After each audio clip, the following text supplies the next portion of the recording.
साथ मौजूद है मनीष जी। ये तो बड़ी चिंता की बात है कि डेमोग्राफी बड़ी तेजी से पश्चिम उत्तर प्रदेश में बदल रही है और एक पर्टिकुलर हिस्सा, ऐसा राम भद्राचार्य जी कह रहे हैं कि वो तो मिनी पाकिस्तान बन गया है। ये तो नेशनल सिक्योरिटी को थ्रेट है। ये जो डेमोग्राफी बदल रही है, ये आंकड़ा राम भद्राचार्य जी कहाँ से लेकर आए? पहला सवाल तो ये उठेगा, पहला सवाल, क्योंकि 1881 के बाद से हर 10 साल पे सेंसस हो रहा था और इस सरकार ने पहली बार 2021 में सेंसस यानी जनगणना नहीं कराई, जबकि कोरोना 22 में खत्म हो गया था। कुछ छुपाना चाहती थी तभी जनगणना नहीं कराई। फिलहाल जो सरकारी आंकड़े हैं वो मैं आपके सामने रख दूं। जो टोटल फर्टिलिटी रेट है, जिससे ये पता चलता है कि जनसंख्या कितनी बढ़ रही है, वो मुसलमानों में सबसे तेज घट रही है। 1992 में 4.4 थी, 2015 में 2.6 और 2019 से 21 के बीच में जो नेशनल फैमिली हेल्थ सर्वे का 5वां राउंड हुआ है उसने बताया 2.36। ये किसका डेटा लाए हैं? ये नेशनल फैमिली हेल्थ सर्वे का डेटा है ये। भारत सरकार? जी जी, उन्होंने वो तो जनगणना तो नहीं कराई, साइट से लेके आए हो। नेशनल फैमिली हेल्थ सर्वे 5वां राउंड है, उसको आप दिखवा लीजिएगा। तो ये तो अब सवाल मैं उस पर भी आ रहा हूं, मैं सारी बातों पर आ रहा हूं।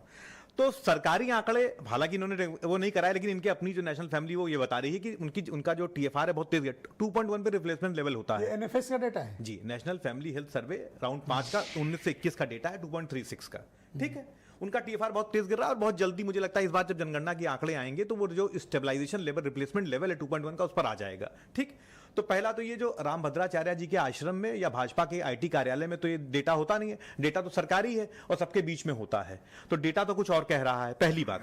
दूसरी बात क्या है कि ये जो पॉलीगमी यानी चार मैरिज को लेकर हल्ला, उस पर एक international institute of population studies है बॉम्बे में, उसका एक आंकड़ा है। ये किसका है? International institute of population studies Bombay का एक आंकड़ा है। वो कहता है जो पॉलीगमी है यानी बहु मैरिज वाला सिस्टम है, वो हिंदुओं में 1.3% है, मुसलमानों में 1.9% है और अदर्स यानी जिसमें क्रिश्चियंस और बाकी सब धर्म आ जाएंगे, बौद्ध आ जाएंगे, उसमें 1.6% है। यानी एक बात तो स्पष्ट हो गई कि पॉलीगमी सिर्फ और सिर्फ मुसलमानों में नहीं है, अन्य जातियों में भी है। सभी के मुकाबले उनके यहाँ अधिक है, थोड़ा सा ज्यादा है, और अन्य में 1.6 है। और हमारे यहाँ सबसे ज्यादा एसटी में है, क्योंकि हमारे यहाँ शेड्यूल्ड ट्राइब्स में बहुत सारी ऐसे कबीले हैं जहां पर एक से ज्यादा शादी करने का अधिकार है, तो वो भी लगातार घट रहा है। जो नए आंकड़े आए, अब सबसे मजेदार बात देखिए, नेशनल फैमिली हेल्थ सर्वे ने ये पॉलीगमी पर इनिशियल राउंड्स में कराया सर्वे, लेकिन जब फाइनल रिपोर्ट पब्लिश की तो उसमें इस डेटा को नहीं दिया।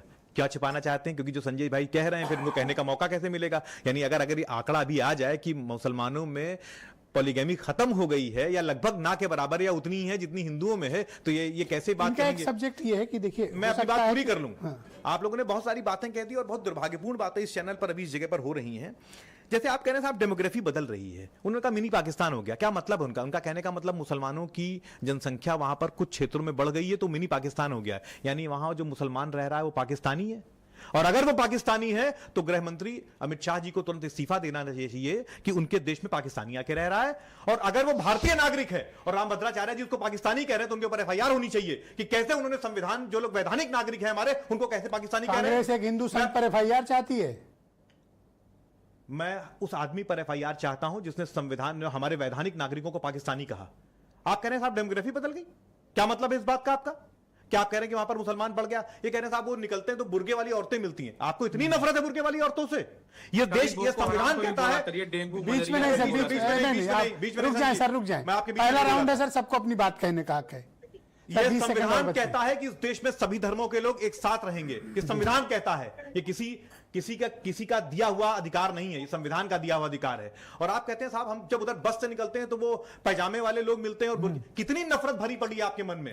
इसलिए क्योंकि जब संविधान बना तब भी आपके पूर्वजों ने विरोध किया था, आपने 52 साल तिरंगा नहीं फहराया, और आज भी आपके मन में संविधान का विरोध है। तभी आपके नेता कहते थे कि अगर हम 400 पाएंगे तो संविधान बदल देंगे। बहुत शुक्रिया, धन्यवाद आपका।